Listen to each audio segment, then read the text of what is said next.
Welcome class 12th। Start करते हैं our next topic, capacity of a parallel plate capacitor with a conducting slab. In previous video we have discuss about the capacity of parallel plate capacitor, जिसका formula आया था epsilon naught A upon D.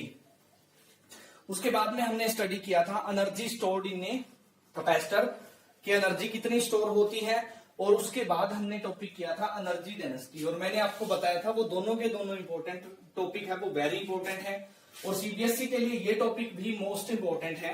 घुमा फिर आके इस topic में से कई बार न्यूमेरिकल पूछा जाता है या कई बार एक्सप्रेशन भी पूछ लिया जाता है कि जब हम किसी पैरेलल प्लेट कैपेसिटर में कंडक्टिंग स्लैब लगाते हैं तो उसकी कैपेसिटी कैसे चेंज होती है।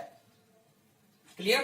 कंडक्टिंग स्लैब का मीन कि किसी कंडक्टर को हम कैपेसिटर की प्लेट्स के बीच में इंसर्ट कर देते हैं, तो जो उसका स्पेस है, पहले मान लो वैक्यूम है तो बाद में उस स्पेस को हम फिल कर देते हैं। और ये एक वेरी इंपॉर्टेंट प्रॉपर्टी है कंडक्टर्स की कि कंडक्टर्स के इनसाइड इलेक्ट्रिक फील्ड हमेशा क्या होती है? जीरो होती है। तो लेट्स स्टार्ट अवर टॉपिक। हमने क्या लिया है? एक पैरेलल प्लेट कैपेसिटर लिया है जिसका एरिया ऑफ प्लेट्स है वो ए है, और उसके प्लेट्स के बीच की सेपरेशन क्या है? स्मॉल डी है। और इनिशियली उसको हमने क्या हुआ है वो चार्ज दिया हुआ है, यानी एक को प्लस क्या चार्ज मिला है और दूसरी प्लेट को माइनस क्या चार्ज है वो मिला है। तो अगर प्लेट्स के बीच में वैक्यूम फिल किया हुआ है हमने, तो सी नॉट क्या होगी? यानी capacity of parallel plate capacitor when space between plates is vacuum और एयर, तो वो होगी epsilon naught A upon D. Clear? और इलेक्ट्रिक फील्ड कितनी होगी प्लेट्स के बीच में? वो होगी हमारी E naught sigma upon epsilon naught. और सिग्मा किसके इक्वल होता है? सिग्मा होती है सरफेस चार्ज डेंसिटी, इक्वल होता है चार्ज पर यूनिट एरिया, क्या वो upon A upon epsilon naught. Now potential difference between the plates क्या आएगा? V naught is equal to E naught into d, क्योंकि वेरी इंपॉर्टेंट फॉर्मूला है। E not बराबर होता है एफ अपॉन क्या नॉट, और हमारा ई बराबर होता है V upon l. Potential gradient बोलते हैं इसको, V अपॉन एल।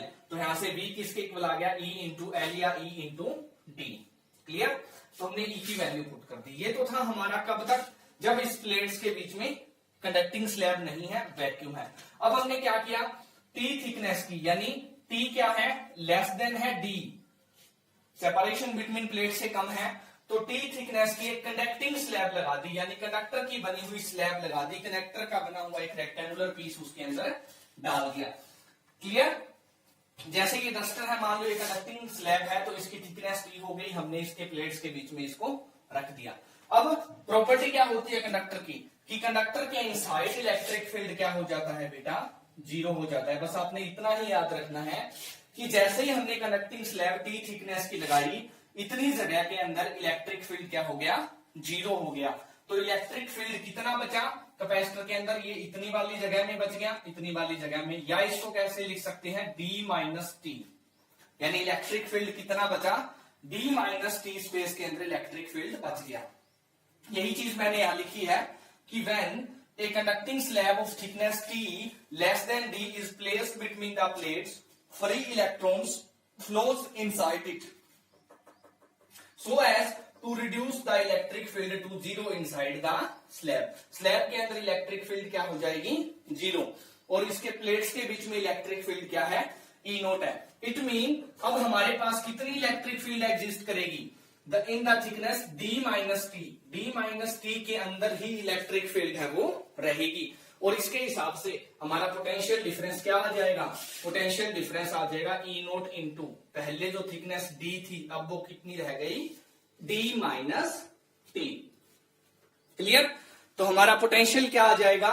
ई naught D minus T. E naught की वैल्यू पुट कर दी हमने, इसको सोल्व कर दिया।